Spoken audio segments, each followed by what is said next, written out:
Começa agora o BTcast. Teologia é nosso esporte.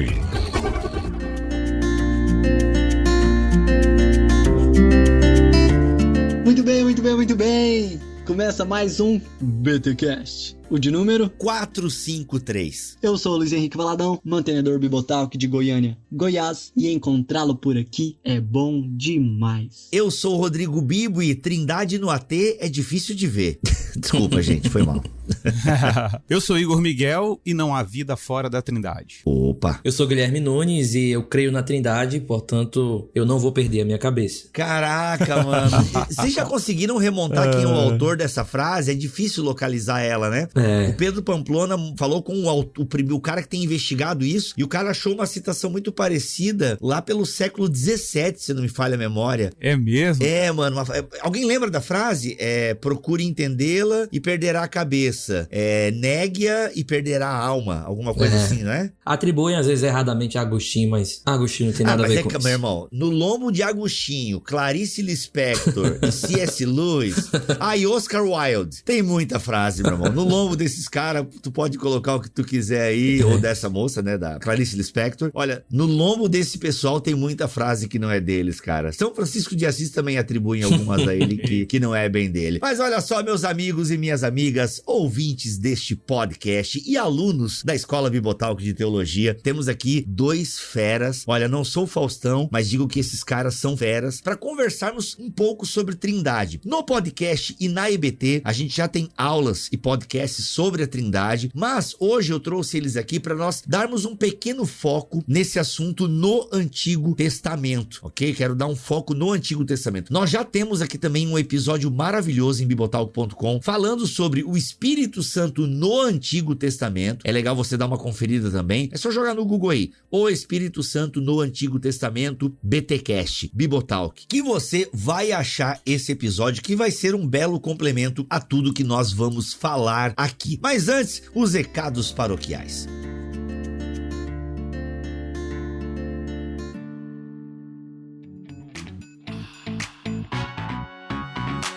Nos recados paroquiais dessa semana, se você quer estudar teologia na pegada Bibotalk, vem pra EBT, a Escola Bibotalk de Teologia. Sim, meus amigos, minhas amigas, se você quer estudar teologia comigo e com os meus amigos, você vem pra nossa escola, pra Escola Bibotalk de Teologia. Você vai ouvir agora esse podcast. Esse podcast aqui, ele foi um dos conteúdos que nós ministramos lá na Escola Bibotalk de Teologia. Pra você ter uma ideia, beleza? Por quê? O que é a EBT, a Escola Bibotalk de Teologia? É um curso de introdução ao rico universo da teologia. Eu serei o seu guia na maioria dos módulos, mas eu sempre vou trazer alguns amigos para fazer algumas aulas. Alguns amigos vão dar módulos inteiros. Por exemplo, o próximo módulo que eu vou colocar na plataforma já está em fase de edição e daqui a pouco a gente vai lançar é o Espiritualidade com Cacau Marques. Sim, nós já temos módulos de história, nós já temos módulos gravados com André Daniel Heinck sobre panorama no Antigo Testamento e muitos outros que estão sendo gravados e serão inseridos na nossa plataforma. O que é a EBT? É uma plataforma para estudos teológicos. Eu serei o seu guia nessa plataforma e você vai ter uma introdução. A EBT é um curso introdutório ao universo da teologia. Então a gente tem lá uma introdução à teologia, nós temos lá um módulo sobre Deus que está caminhando para o final, a gente vai ter espiritualidade, entre outros módulos que entrarão. Gente, menos de R$600, pode ser parcelado em até 12 vezes, 2 cartões, Pix, enfim, tem uma variedade de formas de pagamento. Você tem acesso por 1 ano a tudo que tem na nossa plataforma, na Biboflix, como a galera tá chamando lá. Então olha só, você fez aí, tudo que nós colocarmos na plataforma por 1 ano, você tem acesso. E eu tenho certeza que quando der esses 12 meses, você vai querer renovar, porque a gente vai sempre estar colocando conteúdo de qualidade lá na plataforma da EBT. Então aproveita, porque o carrinho vai ficar aberto, tá, galera? O carrinho vai ficar aberto só até o dia 14 de junho, tá bom? O carrinho só vai ficar aberto até terça-feira que vem, dia 14 de junho. Bibo, eu tô ouvindo esse podcast dia 15, cara, me dá uma colher de chá. Ó, manda um e-mail para contato@escolabibotalk.com.br que a gente pode ver se consegue te colocar, ou a gente põe numa fila de espera para você entrar no próximo módulo, tá bom? Mas se você tá ouvindo nessa abertura de carrinho, aproveita, dá um jeito, empresta cartão da sogra, do sogro, do pai, da mãe e vem estudar na Escola Bibotalk de Teologia, porque até estrear o novo módulo, você consegue passar por todas as aulas que nós já disponibilizamos, lives com especialistas. Gente, tem muita coisa boa. Claro, se você estudar todo dia um pouquinho, as aulas têm uma média aí de 15 a 25 minutos cada aula, as lives têm uma média de 1 hora. Então assim, se você se dedicar todo dia um pouquinho, você consegue ver as aulas, as lives, ler os e-books. Tá achando o quê? Nós damos e-books gratuitos para os nossos alunos da Escola Bibotalk de Teologia. O link para você estudar com a gente está aqui na descrição deste podcast em bibotalk.com. Então simbora! E rapidamente quero dizer pra vocês que as vagas para o BTD estão se esgotando, galera. Dia 20 de agosto, nós teremos o encontro dos ouvintes do Bibotalk lá em Alphaville, tá bom, gente? Olha só, coffee break incluso, mais de 5 palestras, um dia inteiro na presença de Deus, ouvindo sobre sua palavra e o tema Aperfeiçoados na Unidade. Olha quem vai estar lá. Pela manhã, André Raik, Vitor Fontana e eu, numa mesa redonda. Eu vou estar o dia inteiro, né? Depois da tarde, nós vamos ter o quê? Nós vamos ter Cacau Marques, Vitor Fontana, Alexandre Stoy Refa, Carol Bazo, eu, Mesa Redonda, Pocket Show com Guilherme Andrade do Projeto Sola. Enfim, gente, das 10 da manhã às 8 da noite, muito conteúdo no estilo Bibotalk neste encontro, no BTD, que vai acontecer no dia 20 de agosto de 2022. Garanto o seu ingresso, o link está aqui na descrição deste podcast. Agora simbora pra esse episódio que ele tá, demais.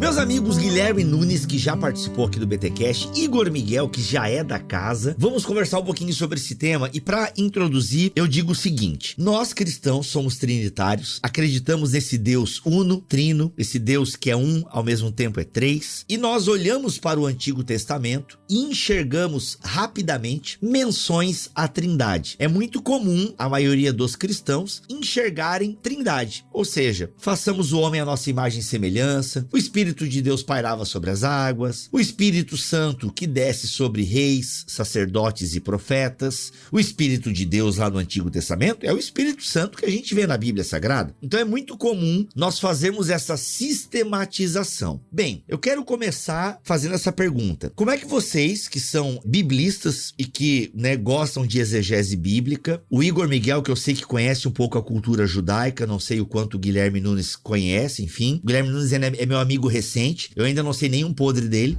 Então assim, eu não sei do Igor também. É que esse pessoal é muito crente, né, mano? É que tem que conviver mais, assim, é que é o tipo de gente, é com meus podres tu já pega um pouco no ar, assim.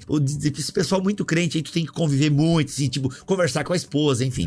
Mas vamos lá, conversar com a esposa é batata. Essa é uma boa. Não, conversar com a esposa é batata. Então assim, gente, mas vocês que gostam, desse tema, como é que vocês veem esse movimento, Vocês enxergam a doutrina da Trindade no Antigo Testamento, mas como é que vocês lidam com a questão exegética? E por quê? Pra quem não entendeu onde eu quero chegar, gente, o Antigo Testamento foi escrito por judeus e, a princípio, para judeus. Então, antes de Jesus, a galera lia esses textos e eles não enxergavam a Trindade lá. Como é que a gente lida e por onde vocês querem começar? Porque eu sei que eu falei de forma muito ampla e geral, então a partir daqui a gente pode começar a pensar algumas coisas. E como vocês dois são muito educados, eu sei que vai ficar, não, começa você primeiro. Igor Miguel, você que já é da casa há mais tempo, pode começar então a nos ajudar a entender um pouco esse caldo. Então, Bíblia, isso é um assunto que é uma boa conversa, eu achei o tema sugestivo, de fato, porque ter um olhar trinitário sobre a Bíblia hebraica é sempre ter um olhar retroativo.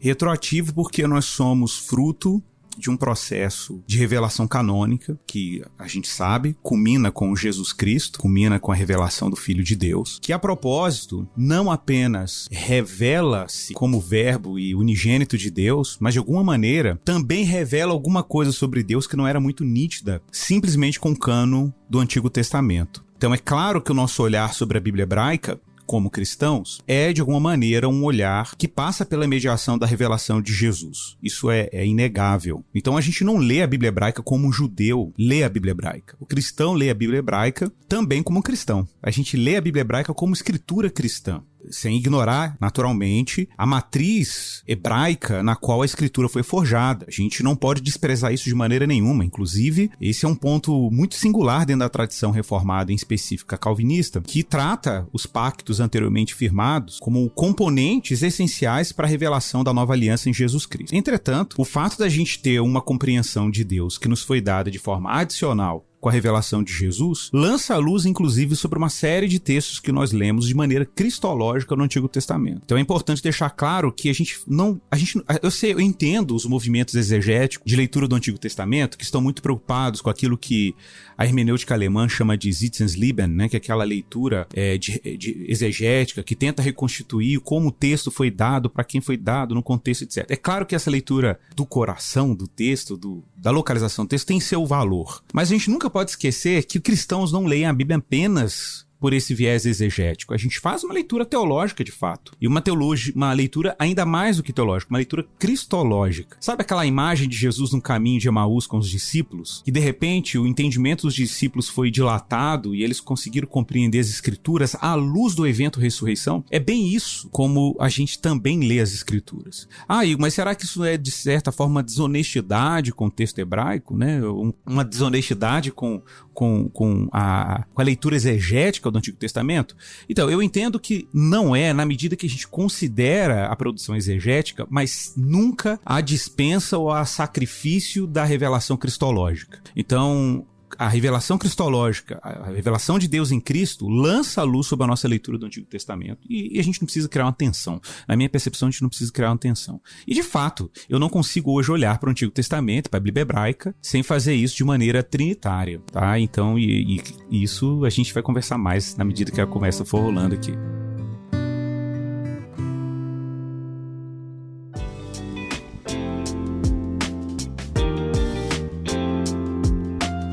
É legal essa ideia do Sitzenleben, né? A gente aprende isso na exegese lá na faculdade, mas eu acho que tu toca num ponto importante e quero ouvir o Guilherme sobre isso, Igor, no sentido de que o cristianismo, ele nasce entre os judeus. A igreja primitiva era basicamente de judeus que estavam lendo aquilo que hoje nós chamamos de Antigo Testamento, mas que para eles era a Escritura. E para a igreja também, né? E para a igreja também. Para o povo do Novo Testamento também era a Escritura. Exatamente, e isso que eu tô dizendo, né? A gente chama de Antigo Testamento, mas a igreja primitiva chamava de a Escritura. Nós já tínhamos ali as cartas de Paulo circulando, que tinha já uma autoridade também. Pedro coloca as cartas de Paulo junto com as Escrituras, mas quando Timóteo vai falar toda a Escritura é inspirada, ele tá pensando naquilo que nós chamamos de Antigo Testamento. Eles não chamavam de Antigo Testamento, nós chamamos, né, agora, depois do cânon fechado e tal. Mas é legal que ele já fazia uma leitura a partir de Jesus, ou seja, toda a leitura do Antigo Testamento já é a partir do evento Cristo. E eu acho que essa tua fala mata a charada na minha percepção, porque tudo bem, a gente sabe que o texto tinha um significado para os seus leitores originais. Exato. A gente não nega isso, mas acontece que o significado para eles é incompleto, porque eles não tinham o evento Cristo como nós temos. Perfeito. Achei muito legal. Cara, isso aí é uma sacada hermenêutica muito legal. Guilherme, não sei se sobrou alguma coisa aí para tu falar, sacanagem. Vamos terminar, né? Foi maravilhoso isso. Vamos, muito bom, muito bom. Tenho medo de estragar agora o resto. Não, que mas, isso, por favor, imagina. eu acho que aí é legal quando você problematiza as coisas. Eu acho que isso que o Hugo falou é primordial para todo teólogo cristão. Ele precisa olhar a escritura como um todo e de forma canônica, porque senão ele não é teólogo, ele é um pesquisador. Boa. E eu acho que muito importante é a gente entender que o monoteísmo judaico, principalmente o judaísmo em crise pós-Babilônia, ele não tinha tudo resolvido. Quando nós falamos de monoteísmo, a gente está falando de judeus que criam em o Deus, adoravam somente um Deus, não necessariamente eles pensavam em termos numerológicos. A ideia era adore somente a esse Deus que tem essa identidade de criador e soberano. E na medida em que algumas coisas vão acontecendo no Antigo Testamento e dentro do judaísmo do Segundo Templo, principalmente nas inscrições de 1 Enoque, 2 Esdras, a gente vai percebendo que a identidade divina não está resolvida para os judeus. Isso é importante porque há um suspense na própria revelação do nome de Deus no Antigo Testamento, há um suspense na própria interação de Deus com o homem no Antigo Testamento, Deus falando para ele mesmo, Deus indo lá para Jacó e tendo uma briga com Jacó, e ali tem uma discussão sobre o anjo ou não, mas a recepção de Jacó foi como se tivesse sido com Deus. Então, a meu ver, quando a gente pensa em judaísmo, a gente pensa num judaísmo que tem a sua convicção de adorar somente a um Deus, mas também num judaísmo que sabe que não está tudo resolvido quanto à identidade divina. Isso significa que havia uma expectativa na identidade divina a ser completada. E dentro de 2 Enoque, dentro de 1 Enoque e dentro de 2 Esdras, essa identidade divina seria completada por uma figura chamada Filho do Homem. Já na expectativa de Daniel. Então, a meu ver, isso de o Antigo Testamento prepara sim uma revelação mais clara da Trindade no Novo. Por quê? Porque o próprio contexto judaico não tinha tudo resolvido. E aí entra, Bíblia, o contexto da igreja primitiva como judeus recebendo agora o evento Cristo. Qual é a ideia que eu tenho em mente? É que, primeiro, que a igreja não arruma confusão com isso. E o fato da igreja não arrumar confusão com isso, a gente não tem evidências. Larry Hurtado coloca isso muito claro, que a devoção a Jesus Cristo começou muito cedo na igreja primitiva. Os primeiros hinos cristãos demonstram essa divindade de Jesus como Deus. Então eles não tiveram problema. E a minha pergunta é, por que eles não tiveram problema? Porque talvez com a figura do Filho do Homem agora em Jesus, já que é o título que ele mais repete e o único que ele atribui a si, esse título fez com que a igreja primitiva olhasse e percebesse que de fato Jesus estava envolvido na identidade divina. Mais uma vez, não em questões numerológicas que vão acontecer mais nesse período mais iluminista, no período mais analítico da filosofia, da linguagem, uma tentativa de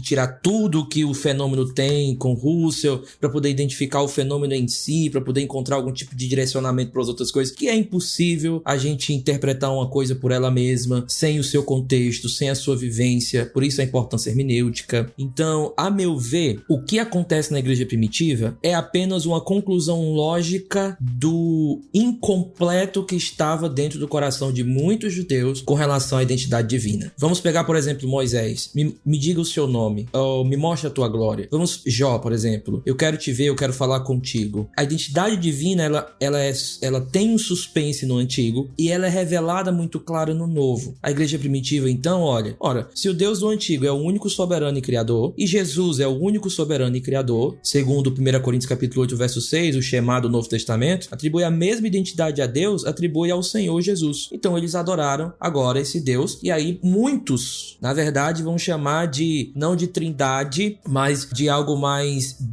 de algo mais seria uma adoração que se inicia mais referente a Jesus e ao Pai, e ao desenvolver, não da doutrina, mas da compreensão, o Espírito Santo vai ganhando a sua força cada vez mais, dentro da identidade divina, como trindade. Então, eu vejo que havia um suspense no Antigo, que é deixado claro no Novo, e os cristãos primitivos entendem isso, e não tem problema com isso, só vai aparecer no 4º século. Guilherme, eu acho isso legal, porque assim, é muito comum pessoal falar isso por aí, de uma alta cristologia que se desenvolve apenas em períodos tardios da igreja. E eu fiquei muito feliz quando eu li o raciocínio do N.T. Wright no Deus que se tornou rei. E ele, acho que é esse o título em português, né? Como é que ficou em português aí pela Thomas? Quando Deus se tornou rei. Quando Deus se tornou rei, porque em inglês é outro título. E o Wright, ele fala uma coisa muito interessante, que quando você olha para os profetas, e você vai vendo como os profetas vão falando sobre quando o dia que Yahvé volta e habita em Sião, e toda essa linguagem de Yahvé vindo ao mundo, e você vê que essa imagem da habitação de Yahvé se mescla com a linguagem do templo, se mescla com a linguagem messiânica, você já vê traços de alta cristologia antes do Novo Testamento, antes de Jesus, antes dos apóstolos. E a gente vai vendo como esses traços de uma proto-cristologia, que não seria nem proto, mas seria uma alta cristologia, começa a apresentar traços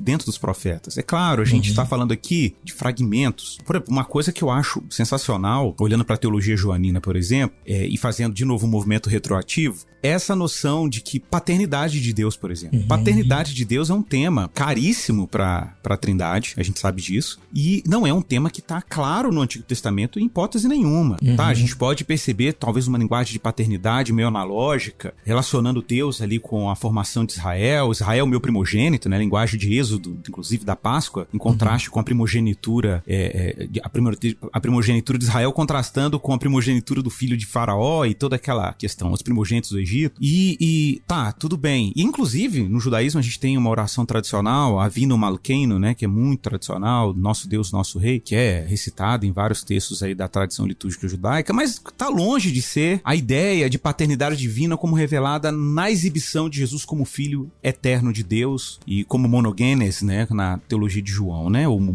unigênito.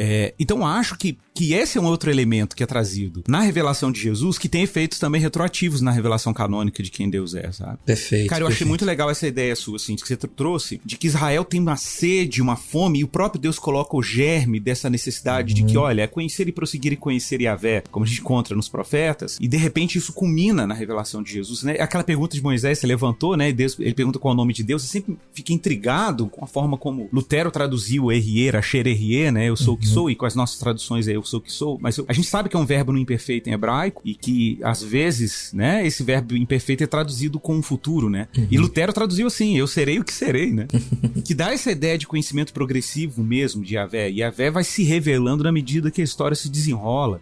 E a gente finalmente vê Jesus dizendo, olha, eu lhes revelei o teu nome, né? Lá em João ele fala, eu lhes revelei o teu nome. Ou seja, a resposta para a pergunta de Moisés é dada em Jesus. Isso Eita, cara, isso é lindo. Isso é lindo, bicho. Isso é lindo, cara. Isso é lindo, cara. Ou seja, a pergunta de Moisés foi respondida. Foi respondida. Maravilhoso. Uma coisa que você falou que eu achei assim fantástica é que tanto no Novo Testamento a gente aprende sobre Cristo, como em Cristo o efeito retroativo nos faz termos, não é numa nova revelação somente, mas uma espécie de amplitude agora do que nós líamos no Antigo. É por isso que Filipenses capítulo 2, pra mim, não é tanto hino cristológico, pra mim ele é mais teológico. O escândalo é o Deus que se esvazia. E aí, pro judeu, ele vai olhar aquilo e diz, peraí, o Deus que se esvazia, isso pra eles era um absurdo. E aí, esse hino de Paulo, pra mim, é uma revelação mais do Deus de Israel, envolve a cristologia, obviamente, mas parece que o foco do hino é esse. O Wright vai dizer nesse livro aí, ele vê traços do monoteísmo israelita em Filipenses, nesse cântico da kenosis, né? Sim. Ele fala, no final, o que Deus tá fazendo? Deus tá chamando seus eleitos, né, pra olhar para um único Deus, para essa cristologia. Não tem outro jeito de você ser monoteísta. Perfeito. Fora de Cristo, né? E aí o interessante é que até Filipenses capítulo 2 termina com Isaías 45, que é todo joelho se dobrará e toda língua confessará que ele é Senhor. E lá no texto, a aplicação direta a Jesus, né? Perfeito. Então, há um interesse do texto do Novo mostrar esses traços que revelam um Deus de Israel e um Deus trino e um Deus como Jesus. Se a gente colocar assim, que é Jesus, né?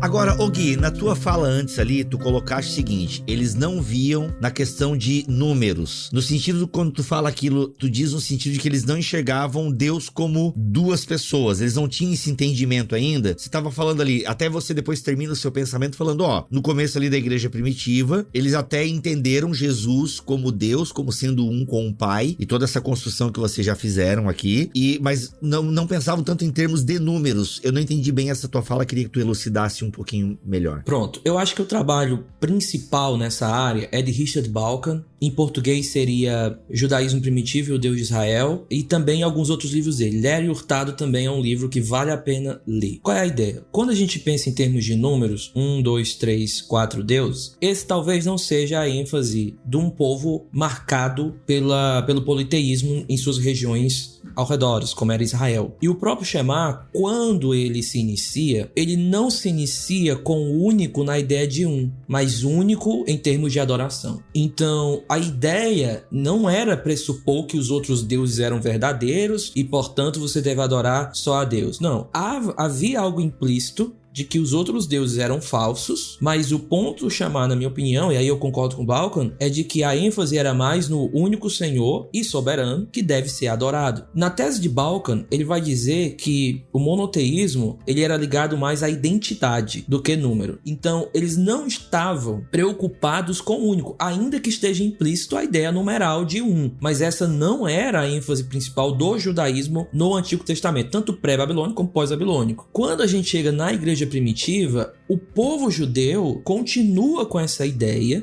Por quê? Porque eles estavam dentro dessa ideia de que o Deus de Israel ele é o único que deve ser adorado e, portanto, ele é o único Senhor e o único soberano. E por que eu disse que eles não pensavam muito em número? Porque essa ideia analítica de se pensar 1, 2, 3 e as discussões 3 mais 1 ou 3 é igual a 1, elas surgem de maneira mais tardia, porque inicialmente a igreja primitiva me parece que faz um único link.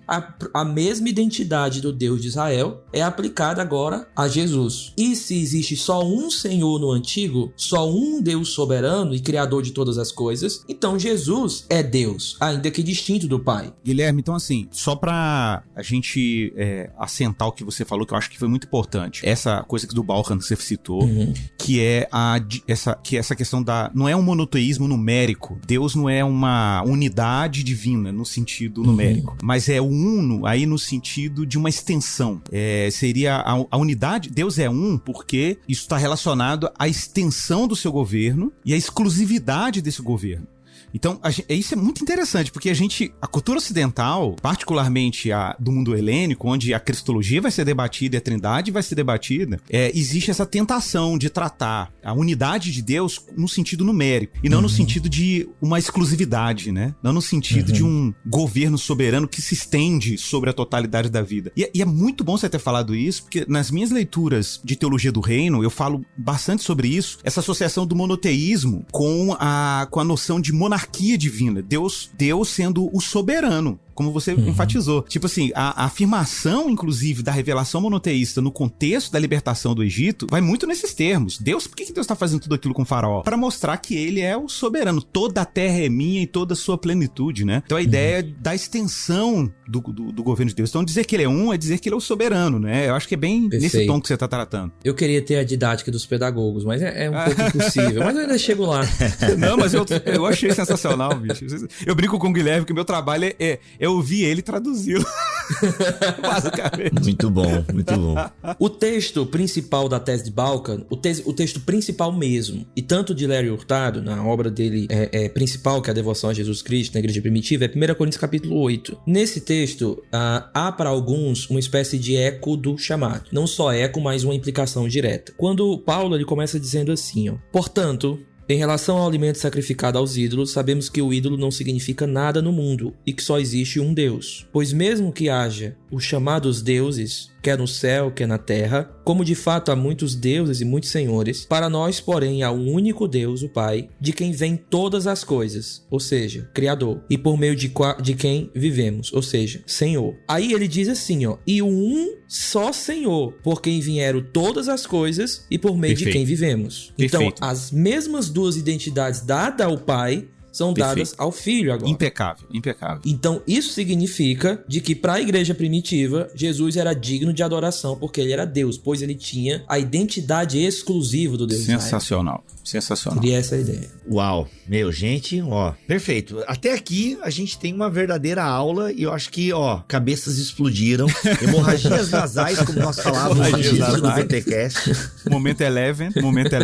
Momento Eleven, exatamente. A gente falava. Aí a gente usava essa expressão hemorragia nasal quando alguém falava uma coisa assim, né, um conceito muito legal e tal. Só que daí teve um ouvinte uma vez que, mandou um textão, porque ele tinha hemorragias nasais e não era uma coisa agradável e tal. Daí, aí eu falei, mano, aí você quebrou o nosso prazer aqui.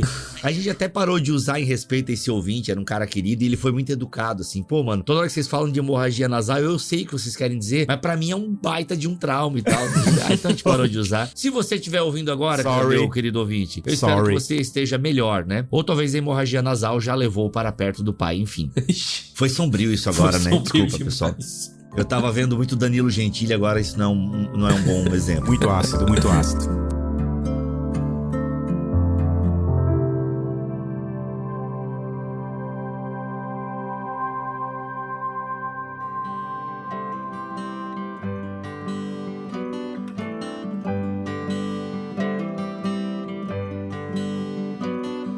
Vamos lá, gente, vamos lá. Legal, acho que já ficou muito claro toda essa questão hermenêutica, maravilhoso. Sobre o Espírito Santo, pessoal, isso são discussões posteriores, né? Mas acho que é muito legal a gente entender como a igreja primitiva, ela entendeu o evento Cristo, entendeu Cristo como sendo um com o Pai, e isso é muito legal. Agora, gente, quero fazer um exercício, apesar de que quem prestou atenção já entendeu, já pegou, já fez as conexões, mas eu queria fazer agora um exercício de nós entendermos os textos. Agora vamos cair no Sitzenleben, tá? Vamos lá, ou seja, pro lugar vivencial, textos do Antigo Testamento que nós lemos de maneira trinitária, mas a gente dá para ler de maneira trinitária esses textos? Quero começar com o Espírito parando sobre as águas. Vocês leem como Espírito Santo, vocês não leem, e depois desse eu quero pular pro clássico Façamos o Homem a nossa imagem e semelhança. Mas vamos lá, Guilherme, sobre o Espírito pairando sobre as águas, tu já consegue fazer uma leitura trinitária ali, um reflexo do Espírito Santo, ou pra ti não, é só o Espírito de Yahvé mesmo, que não é o Espírito Santo? Enfim,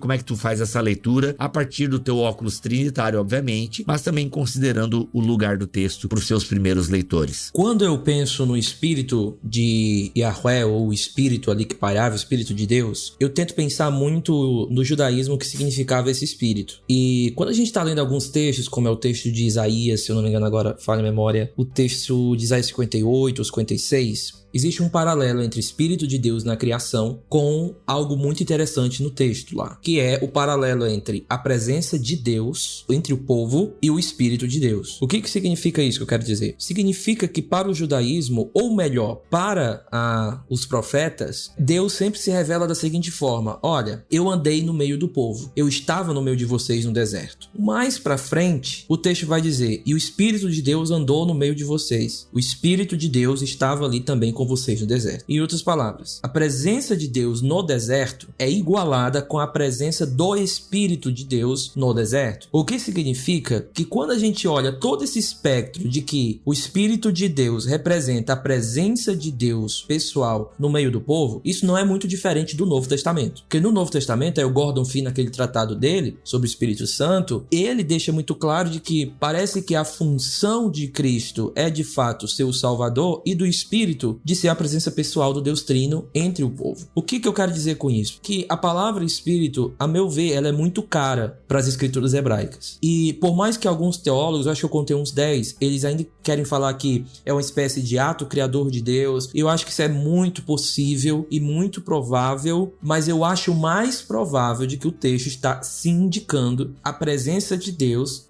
ali sobre as águas, implicando o quê? Que ali é o Espírito de Deus. Parece ser uma interpretação meio arcaica, conservadora, porém eu vejo que é muito caro esse termo. Então eu entendo que é o Espírito de Deus como nós entendemos dentro da Trindade. Legal. Você me permite complementar, Guilherme?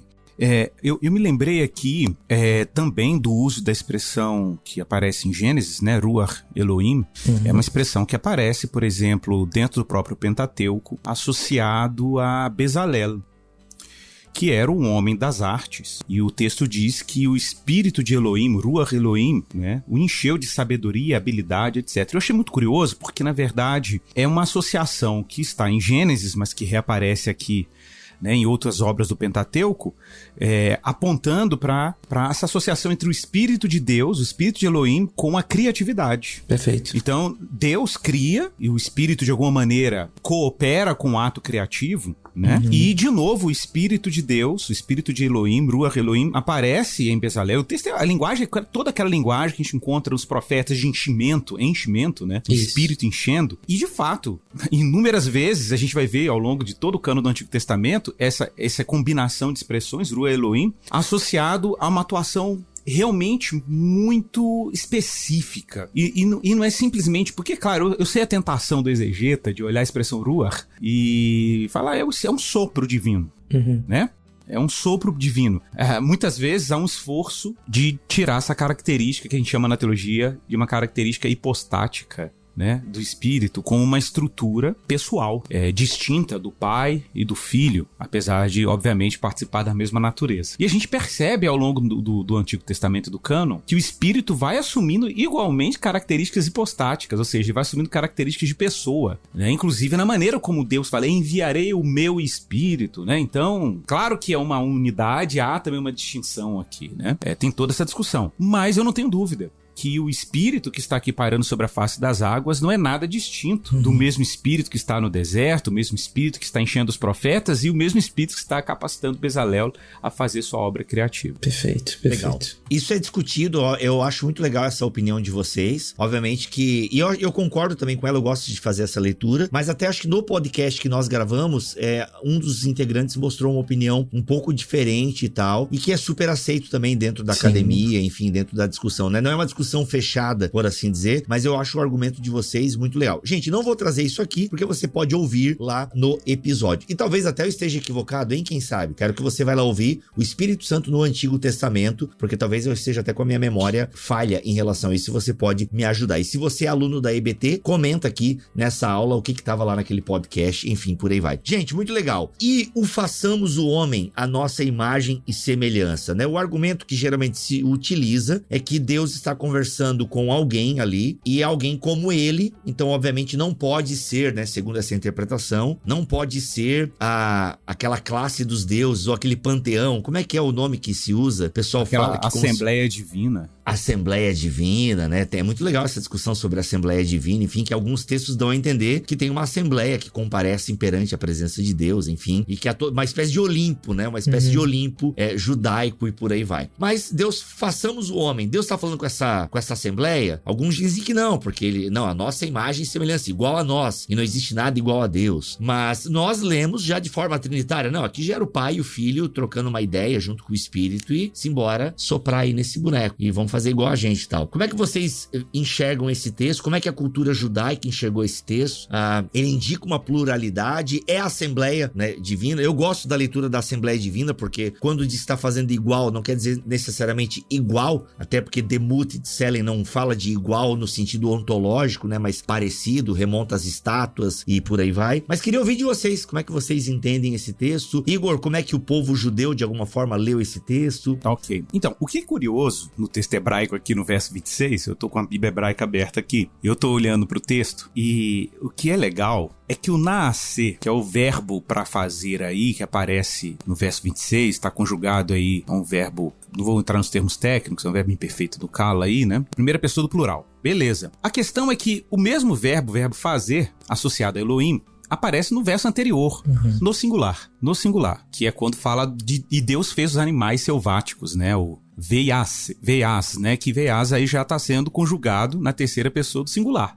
Olha que louco. Então, no verso anterior, Elohim aparece associado ao ato criativo no singular. E aqui, misteriosa ou de maneira intrigante, aparece de forma pluralizada. Claro, a justificativa judaica é a justificativa dos hebraístas, né? De que aqui é um plural majestático, né? Alguma coisa assim. De que Elohim está sendo pluralizado, como o nome de Deus, Adonai é pluralizado. E nenhum problema nisso. Isso era comum no mundo antigo. Inclusive, os pagãos nomeavam suas divindades no plural. Você tem Ashtar, chamado de Ashtaroth, Baal, chamado Baalim, né? O pessoal lê Baalim, fica achando que são vários Baals, né? É um Baal só. Mas por que isso? Desculpa a pergunta ingênua. Por que essa ideia de colocar... Por que, o que é o plural majestático? O que isso quer dizer no fundo? A gente não tem o Vossa Senhoria para se referir a uma pessoa em português? Então, a gente tem até na nossa língua o uso de um plural para dar uma ideia de exaltação, uma ideia de majestade, né?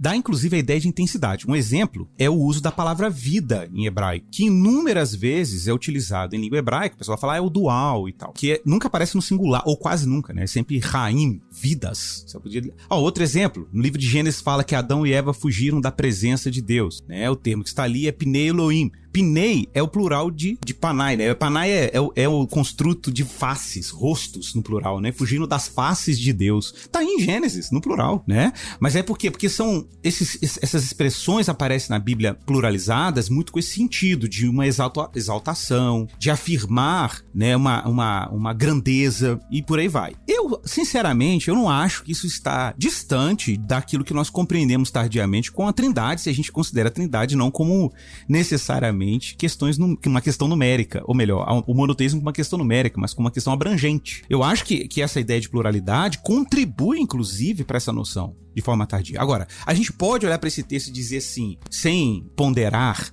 que esse texto é um texto explicitamente trinitário? Eu acho que não. A gente não pode dizer isso, você não pode cair realmente aqui numa falha anacrônica. Agora, eu não tenho nenhum problema, e repito, de dizer que eu não teria nenhum desconforto, por exemplo, de ler um pai da igreja, que inúmeros fizeram essa leitura, né? De olhar para esse termo aqui e dizer assim, não, isso aqui é um plural curioso, porque... Por que só aparece aqui? E você fazer uma leitura a posteriori, uma leitura depois da revelação trinitária e dizer, caramba, isso é no mínimo interessante. E isso não contradiz a leitura trinitária. Vou dar só um outro acréscimo, me permitam, que eu acho que vai fechar aqui. Por exemplo, um pouco mais pra baixo, você continua lendo o texto, você vai chegar em Adão. E aí o texto vai dizer assim, não é bom que Adão esteja só. Deus dizendo, não é bom que Adão esteja só. Eu tô falando Adão porque as Bíblias traduzem como homem, mas em hebraico a gente tem essa distinção de Adam, né, humanidade, e Ish Veishá, né, que é o homem e a mulher, como termos distintos aí. Olha que interessante. Por que Deus olha pra Adão solitário? Ali no caso não tinha... Você não pode falar que era o homem sexo masculino, porque muita gente pode ler esse texto assim, não é bom como esteja só. Tá vendo? O macho é um macho solitário, eu vou criar fêmea pra salvar o macho da sua solidão, como se a mulher não tivesse solidão. Não, o termo hebraico é Adam. A humanidade não pode estar só. Deus olhou pra solidão da humanidade e falou, não é bom. Cara, de onde Deus tirou o critério de que a solidão adâmica era um problema? E isso é uma boa pergunta. É uma boa pergunta, inclusive, porque, claro que eu tô fazendo leitura retroativa, viu, Guilherme? Estou fazendo leitura retroativa. Mas é óbvio que a gente responde uma questão. Porque Deus tem critérios para fazer um julgamento sobre a estrutura das coisas que ele está criando, né? E qual é o critério que ele está utilizando, né? O critério que ele está utilizando é que ele mesmo não é solitário. Ele mesmo não é uma mônada, como a concepção islâmica vê Alá, por exemplo. Alá como uma divindade solitária, né? Não, Deus aqui é uma comunidade, a partir de uma leitura trinitária agostiniana, e ele olha para a solidão adâmica e fala, não, tem alguma coisa ali que não tá legal, ainda não é a minha imagem, porque Deus não é solitário, então ele cria uma ajudadora, cria uma comunidade, porque o próprio Deus é comunidade.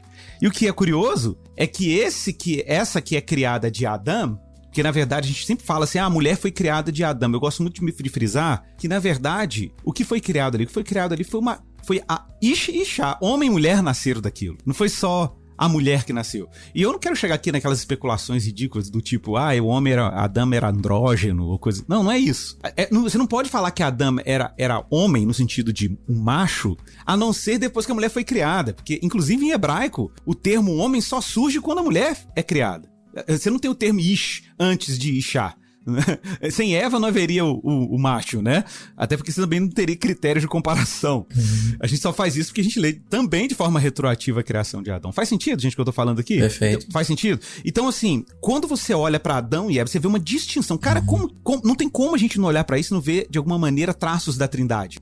Você vê distinção, mas quando você aproxima essa distinção, o que você vê? Você vê Adão de novo. Como Deus, a gente vê Pai, Filho, Espírito Santo. E quando você integra as pessoas da Trindade, o que você vê? Você vê Elohim, você vê Deus. Então, eu não vejo nenhum problema quando eu olho para a leitura hebraica, à luz da Trindade, a gente perceber esses elementos aqui presentes também. E aí, Gui? Manda bala. Para mim, a Trindade, ela é bíblica no sentido de que eu não acho que a Escritura tá inferindo a Trindade. Ela é bíblica, ela está no texto. E junto com isso, eu entendo que a Trindade é teológica. Ou seja, a Trindade serve como modelo conceitual para leitura e para entender toda a revelação. Então, ela tanto é um objeto epistemológico de processo de se conhecer, como ela também é algo direto ali do texto onde eu conheço. Dito isso, quando eu olho para algumas questões dos plurais, os pronomes dos plurais, é isso que o Igor falou, eu vejo muito a teologia joanina aí. Porque lá em João, Jesus vai falar muitas vezes,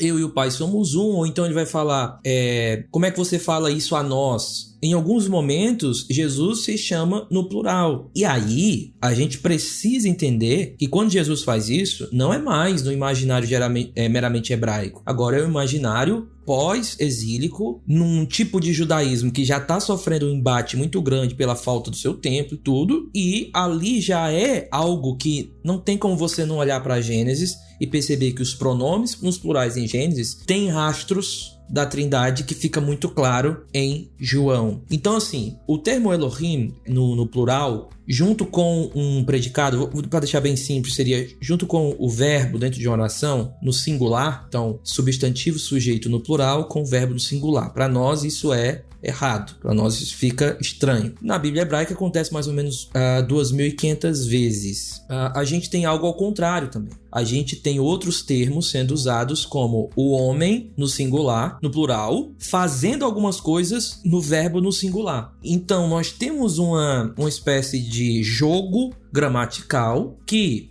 Em termos gramaticais, aí eu estou com o Igor, eu não acho que dá para olhar para o texto e dizer assim, não, aqui é a Trindade. Mas aqui tem rastros da Trindade quando se é um teólogo cristão. E qual é o propósito, a meu ver, do plural de majestade ali? É porque acontece no texto um triplex de 3-3-3. Então, por exemplo, o homem acontece 3 vezes, Adão, humanidade. Criar, o verbo, acontece 3 vezes. E Elohim acontece 3 vezes. Dentro daquela estrutura do 1:26, um pouco ali adiante. Então, todas as vezes que esses nomes são repetidos 3 vezes com predicados ou verbos não concordando com o sujeito, é sempre no contexto de gerar vida. Então, se pergunta, por que eu tenho um plural de majestade? Há o efeito majestoso e há o efeito poético estrutural do texto, que seria, todas as vezes que essas coisas se repetem, mostrando algum tipo de irregularidade gramatical para nós, um anacoluto, no grego a gente vai chamar, e em Apocalipse tem um bocado, não é que eu acho que há um erro gramatical.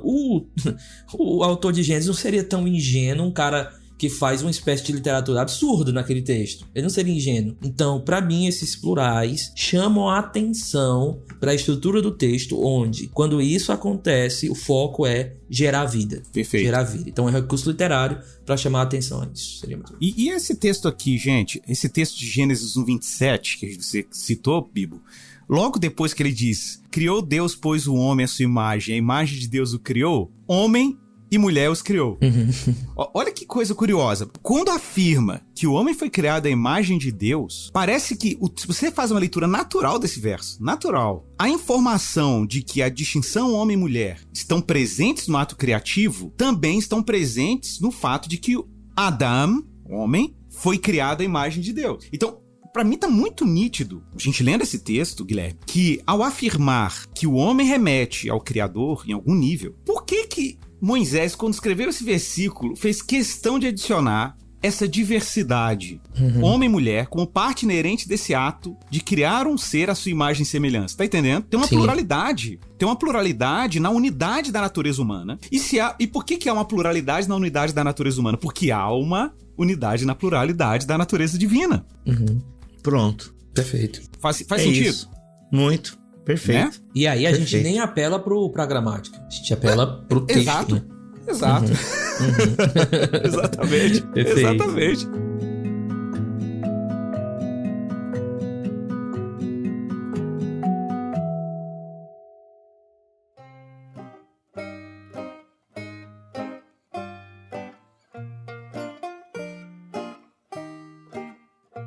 Bom, gente, ainda dentro de Gênesis tem um outro texto que eu sempre fiquei intrigado com ele, porque ele tem conexões com o Novo Testamento, e eu ainda fiquei impressionado com um detalhe que eu vou trazer aqui, que eu vi isso no Targum Onkelos, e que é pra quem não sabe, os Targumim, eles são as traduções, Targumim, desculpa, eles são as traduções aramaicas do Antigo Testamento, só que são traduções meio que parafraseadas, elas são um pouco interpretativas, assim como a Septuaginta é. Versão a mensagem...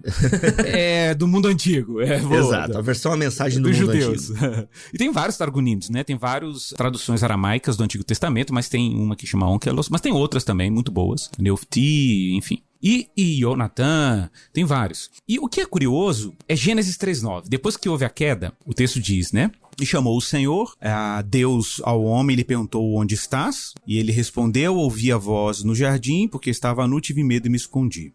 O que é curioso, cara, é que tem um outro texto, no verso 8, que é anterior, né? Diz que quando eles ouviram a voz do Senhor Deus, que andava no jardim pela viração do dia, esconderam-se da presença do Senhor Deus. Bom, isso aqui. Olha que interessante. Se você olha pra esse texto no original hebraico, cara, é super interessante, porque na nossa Bíblia colocaram um monte de vírgula aí. Por quê? Porque, de fato, o sujeito da oração não é só Yahvé. O sujeito da oração é o conjunto.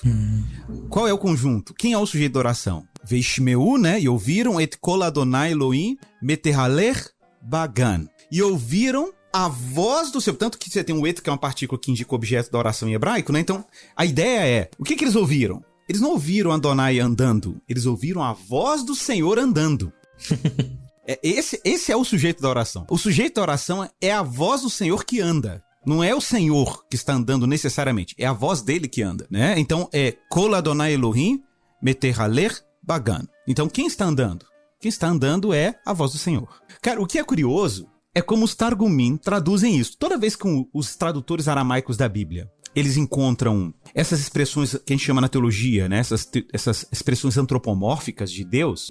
Como os judeus tinham muito zelo com relação a Deus, né? Por causa do monoteísmo, então eles tendem a usar essas expressões como a voz do Senhor, a presença do Senhor, etc. Eles usam uma expressão aramaica aqui, que é a expressão memra. Memra quer dizer em aramaico palavra. E existem inúmeros estudiosos hoje falando sobre isso, que o uso da expressão logos, por exemplo, em João capítulo 1, no princípio era palavra, é um eco dos targumins aramaicos, que associavam o nome de Deus, principalmente nessas ações antropomórficas, a alguma outra coisa. Para poder sacralizar o nome, eles falavam, não, aqui ouviram um membra andando no jardim na viração do dia. Para não falar que, como assim a voz do Senhor estava andando? E como assim o Senhor tem voz? Isso é uma coisa humana. E aí os tradutores aramaicos da Bíblia colocavam membra, essa expressão aramaica lá, justamente para poder trazer uma camada de respeito a Deus. Isso para mim é impressionante, porque na verdade a ideia de que a voz de Deus andava, e a voz de Deus aqui assume ele é quase uma pessoa andando no jardim, né? Porque como assim a voz anda? É isso mesmo, é porque pra mentalidade ocidental essa coisa da voz assumindo características humanas é uma coisa estranha, como é estranho Provérbios capítulo 8, a sabedoria que estava com Deus no princípio, a sabedoria que cria, por meio dele foi criada, a sabedoria grita sua voz na praça, a sabedoria encontra o seu gozo, o seu prazer entre os filhos dos homens. O que é isso? Que pro mundo grego a sabedoria ela é uma abstração, é um conceito. E aqui no mundo hebraico, a palavra e a sabedoria, ela tá encarnada nesse sentido, tá? Tô fazendo aqui uma antecipação cristológica, né, agora. Não é retroativo, agora é antecipação. Isso pra mim muito louco. É um outro traço trinitário, sabe, assim, no Antigo Testamento, que é muito intrigante. Perfeito, uau. Achei que tu ia falar alguma coisa, ficou só no uau. Não, eu vou falar mais nada não. Não, depois dessa não fala mais nada. Ô, Igor, eu não sei se a partir dessa tua fala, a gente não pode puxar justamente a questão da sabedoria, que parece ter no Antigo Testamento uma vida própria. Se não me falha a memória, em Provérbios, que ela tá ao lado de Deus, junto na criação. Tipo, a sabedoria parece que ela é um ser meio que à parte ali, junto no conselho divino. Como é que a gente vê isso, né? E também nós temos o texto em Isaías, capítulo 11, vários espíritos de Deus a princípio, né? Eu vou até abrir o texto aqui. Isaías... Bem, primeiro tem a questão da sabedoria. Vamos por partes? Não pode confundir o aluno e o ouvinte, né? Mas essa questão da sabedoria me chama um pouco a atenção, porque ela tem características... Ela parece um ser à parte divino, sabe? Não parece assim, tipo, a sabedoria do Igor Miguel, né? Eu estou lendo ali o livro do Igor Miguel, A Escola do Messias. Eu falo desse texto no meu livro, inclusive, Provérbios 8. Olha aí. Então, pô, mancada, eu li o teu livro e não lembro da resposta. Sou bem honesto, eu não lembro o que tu falou lá sobre isso. Eu não entro em detalhes cristológicos, mas eu cito... Ah, tá, viu? Então foi... Esse paralelo do Viu, verbo. gente? A gente não decora tudo quando a gente lê um livro. A gente... Uma outra coisa marca bastante. Então, né? Quando você lê pela segunda vez, é uma outra experiência. Mas enfim. Então, olha a sabedoria do Igor Miguel aqui. A gente fala da sabedoria do Igor Miguel, a gente entende que é aquilo que ele tem colocado pra fora. Aí você pega as caixinhas do Instagram do Guilherme Nunes. Caraca, como esse cara... Olha a sabedoria do Guilherme Nunes e tal. Só que tá ligado à sabedoria, ou seja, um conjunto de saberes que essas pessoas demonstram. No Antigo Testamento, a sabedoria parece ser um ser à parte, uma outra ontologia. E aí, gente, como é que nós lidamos? Obviamente que não é isso, ou é isso, enfim, quero saber. Então, eu no meu livro até eu introduzo uma corrente, um subcampo da cristologia, que tá virando uma disciplina, que se chama Cristologia da Sabedoria, né? É o Wisdom Christology em inglês, né? Inclusive tem um autor muito conhecido em português, e tem um livro em português, eu acho aí, sobre alguns, né? O Ben Witherington, terceiro. Aí tem um livro aí, não tem o Guilherme na Vida Nova? Sim. É um livro de histórias, não sei o que, do Novo Testamento. Ele tem um livro em inglês que chama Jesus the Sage. Jesus o Sábio. O subtítulo é A Peregrinação da Sabedoria. Sensacional, cara. E esse livro tá muito caro e muito difícil de comprar. Mas eu recomendo para quem estiver disposto, sei lá, faz uma pesquisa acadêmica no tema. Ele vai tratar disso. Não somente ele, salvo engano, James Dunn também tem um artigo muito interessante sobre Cristologia da Sabedoria, em que eles começam a perceber esses traços. E detalhe, ele começa em Provérbios, mas ele tem uma produção muito interessante aí nos textos apocalípticos judaicos, que não são canônicos, mas é uma importante matriz da teologia judaica que vai pavimentar o caminho, por exemplo, para a imaginação judaica, que permite João, na sua carta, por exemplo, no seu evangelho, e fazer essa associação, porque a gente percebe nitidamente os ecos de Provérbios 8 no prólogo de João. quando diz, né, que a sabedoria estava com ele. A gente vê a mesma expressão em Provérbios, né, e até o uso, isso é muito legal. Tem isso tudo anotado aqui, depois você poderia pegar até a citação na íntegra. Por exemplo, existe um paralelo entre o livro de Sabedoria de Salomão, salvo engano, e por exemplo, é porque em Sabedoria de Salomão aparece a sabedoria, Deus falando com a sabedoria e dizendo pra ela, vai lá e habita entre as tendas de Jacó. Olha que interessante. E aí o termo que é utilizado em grego pra esse trecho do livro de Eclesiástico, é isso mesmo, Eclesiásticos, que é porque eu tô com o livro Ben Sirá, né, na cabeça, Ben Sirá é Eclesiástico. E aí tá lá assim, o texto tá em grego, usa a expressão grega. Você me ajuda, Guilherme, você é especialista em grego. Esquenosen. Isso, perfeito. Né? Que é o mesmo que aparece em João capítulo 1, né? No verso 14, quando fala que o verbo se fez carne e habitou entre nós. Sim. Que a gente sabe que é um termo que é derivado de skene, né? A ideia de tenda. Habitação. E a gente encontra isso em textos sapienciais, textos de sabedoria extracanônicos, fora do cânon. Mas esses textos extracanônicos são produzidos, inspirados em Provérbios capítulo 8, quando diz que a sabedoria habita entre os filhos dos homens, encontra sua alegria entre os filhos dos homens, né? E por aí vai. Então a gente percebe aí um desenvolvimento teológico, e por que não dizer cristológico, dentro dessa tradição de sabedoria, que pavimenta tudo que a gente encontra em João. E é muito louco, porque você olha o prólogo de João tá dizendo, ele é o verbo, ou ele é a sabedoria. Eu quero lembrar, inclusive, que muitos estudiosos vão apontar isso, que o termo logos, usado por João, seria basicamente um sinônimo de sofia em grego, com exceção do gênero, né? E tem estudiosos que vão até dizer isso, olha, por que ele adotou logos e não usou sofia? Porque sofia era um termo feminino, então ele adota um equivalente em grego masculino, que é o logos, né? Que possibilita uma associação imediata, inclusive para os leitores judeus que conheciam grego, já tinha uma Septuaginta produzida. Então eles olhariam para aquilo e falaram, claro que ele está falando aqui da sabedoria. E por que João tem tanta ênfase nos discursos de Jesus ao longo do seu evangelho? Porque ele quer mostrar exatamente isso. Jesus é o sage, Jesus é o sábio, é o wise, né? Ele é o sábio. E mais do que isso, ele é a sabedoria encarnada. E aí é toda a preocupação de João destacar Jesus como o discurso de Jesus. E nem tanto os atos, né? E etc. Apesar de que esses atos estão lá presentes, mas sempre acompanhados dos grandes discursos de Jesus, né? Então, assim, só pra trazer uma introdução. Foi maravilhoso. Tem muita coisa pra falar aqui. Mas... E aí, Gui? Rapaz... Me corrija nos gregos aí, tá, Guilherme, por favor. Tô até constrangido aqui, mas vamos lá. Bem, eu concordo plenamente de que muitas vezes a gente se perde em João quando logos é entendido como mera razão filosófica. Eu acho que isso é um dos problemas. Exatamente. Porque o logos... A ideia de palavra e tal é muito fraco pro peso que ele tem. E aí, pra mim, também eu penso assim, de que João capítulo 1 é um eco de Provérbios capítulo 8 e outras formas de sabedoria que vão sendo descritas ao decorrer do próprio Antigo Testamento. Quando eu olho aqui para Provérbios capítulo 8, tentando entender o contexto, porque quando a gente chega em João, a gente vai ter agora uma leitura, como foi falado, né? Retroativa. Então, o ponto é que se você quiser entender quem é ele, olhe um pouco para trás. Mas agora, nele, há palavras de vida, algo a mais do que a sabedoria não foi revelada. Então, Bill, para deixar claro, é importante a gente não olhar para a sabedoria no Antigo meramente como Jesus, igual a Jesus. Principalmente em Provérbios, fazer uma relação ontológica. Me parece que expressa, sim, pela leitura retroativa, ele em sua essência. Mas, em termos de contexto histórico, em termos de Antigo Testamento, isso parecia apenas o preparo,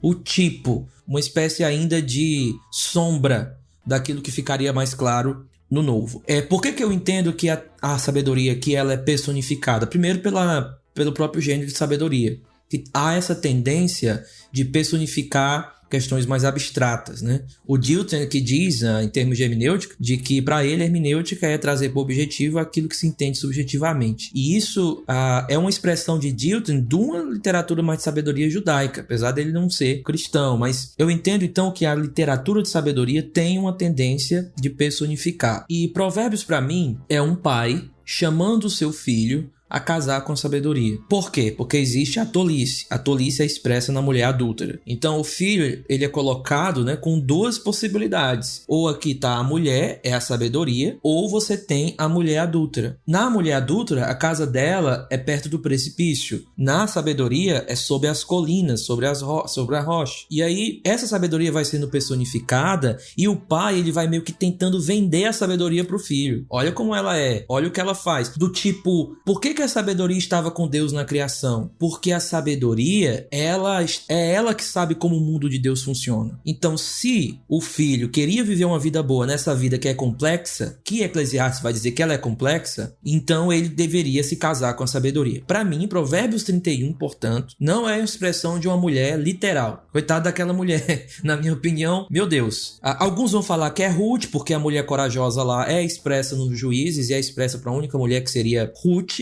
mas eu entendo que lá é a expressão do filho que escolheu casar com a sabedoria. E aí ele tá desfrutando. Eu tô contigo, hein? Tô contigo Olha nessa aí, ou seja, a mulher virtuosa não é uma mulher, né? Mas é a sabedoria. Não, a Eshet Ha'il é a sabedoria.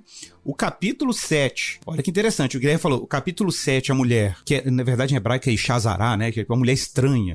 Ficou traduzido como mulher, como é que ficou em português? As traduções é mulher adúltera, né? Mas na verdade a Ishazará é a estrangeira, idólatra, né? Mas que tá recuperada no texto como uma imagem da tolice, da impulsividade, né? E eu sempre falo isso na minha dissertação de mestrado, que eu trabalhei esse texto, eu falo assim, cara, é incrível, porque eu trabalho muito a imaginação em Provérbios, e Guilherme, é incrível, porque eu fiquei imaginando, olhando o texto hebraico, um jovem judeu, israelita, ouvindo aquela história, e a história é sedutora, cara, você vai ouvindo, o cara, ele se vê naquilo ali, ó, ele fala assim, nossa, cara, o cara saiu de casa, a mulher tá falando, vem cá, vamos lá em casa, eu já perfumei minha cama com canela, com mirra, e não sei o que, e tal, vamos nos deliciar em amores até de noite e tal, tem uma sedução.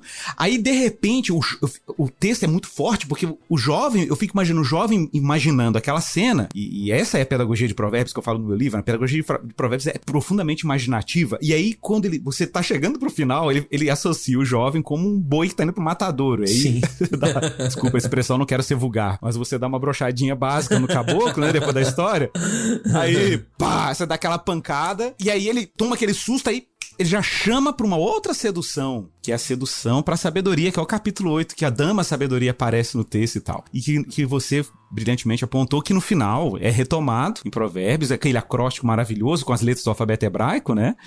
E vai, a sabedoria, inclusive os intérpretes vão dizer por que aparece lá com todas as letras, né? E Aleph, Atav, tem várias especulações, dentre elas a ideia de totalidade, né? A sabedoria como uma inteligência para a vida, com ela que você doma as palavras, né? Então você tem o alfabeto inteiro representado, a sabedoria representada por todo o alfabeto hebraico, né?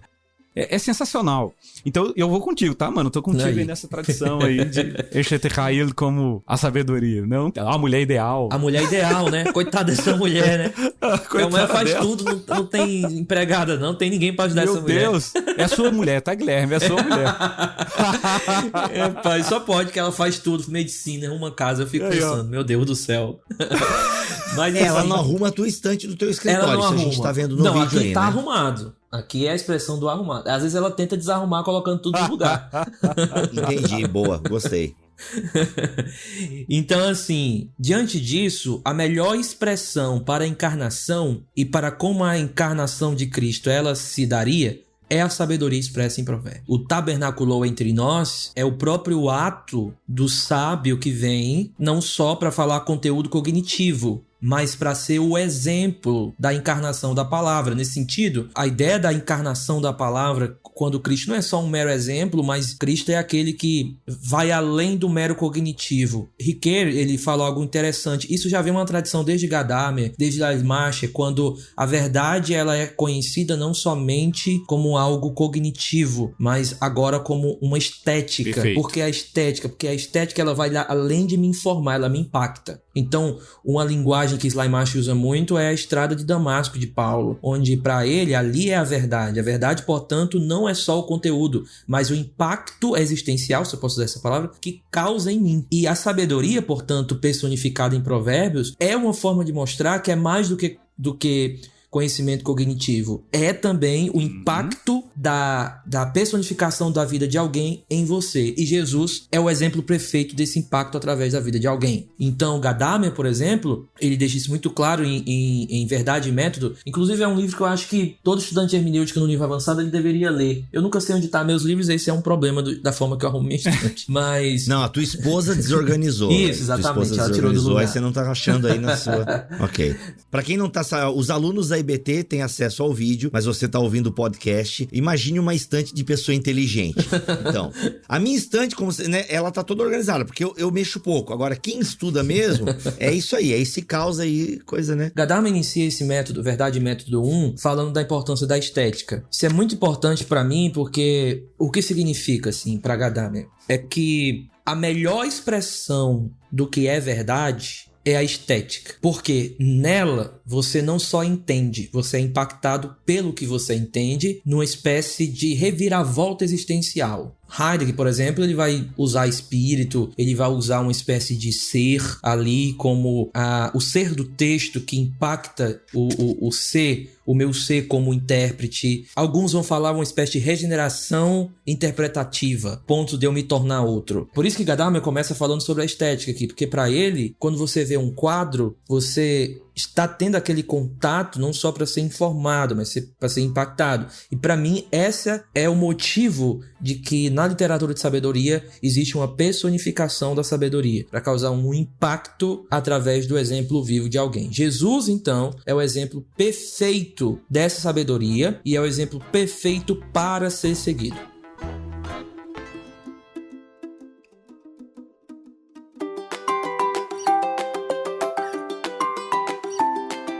Rapaz, gente, ó, vou até deixar Isaías para um outro momento, tá? Mas eu acho que ficou claro, a partir de tudo que vocês já falaram, que não é vários espíritos, mas é o mesmo Deus, de forma múltipla. Cara, maravilhoso. Gente, vocês são fera demais. Quero fazer um jabazinho, claro, né? Que no meu livro tem um capítulo só sobre o tema sabedoria encarnada, tá aqui, ó. Uau! Olha perfeito. aí, gente. Olha aí, o capítulo 10 do Escola do Messias, Igor Miguel, pela Thomas Nelson Brasil. Então, terminando aqui, eu já estou comprando. Não precisa comprar não, Guilherme. Pra ti eu vou mandar, tá bom? Só depois me manda o teu endereço, teu Meu CPF. Jesus. É o patrão, meu filho, é o patrão, Guilherme. Rapaz, hoje tá sendo uma bênção demais pra mim. Bibotalk.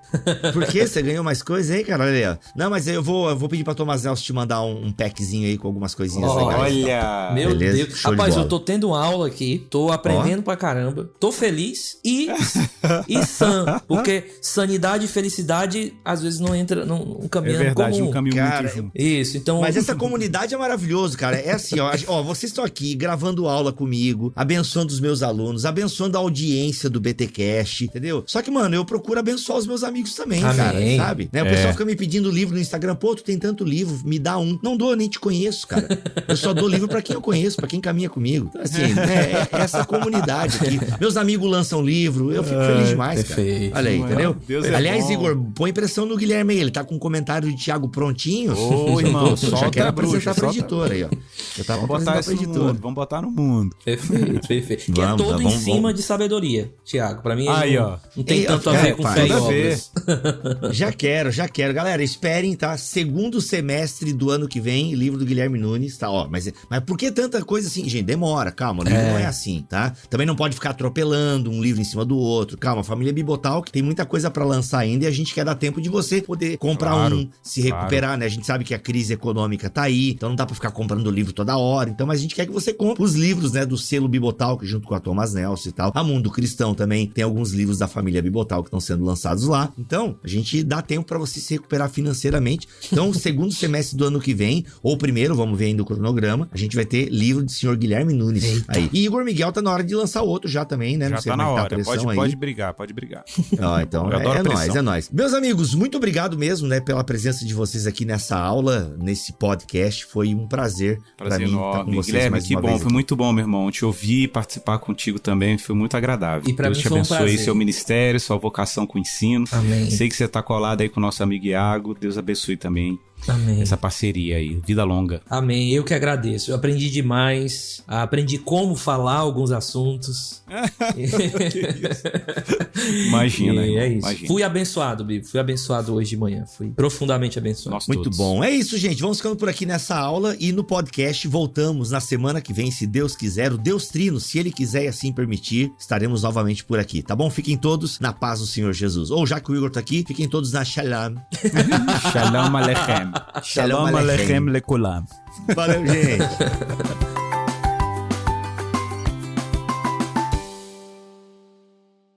Este podcast foi editado por Bibotalk Produções.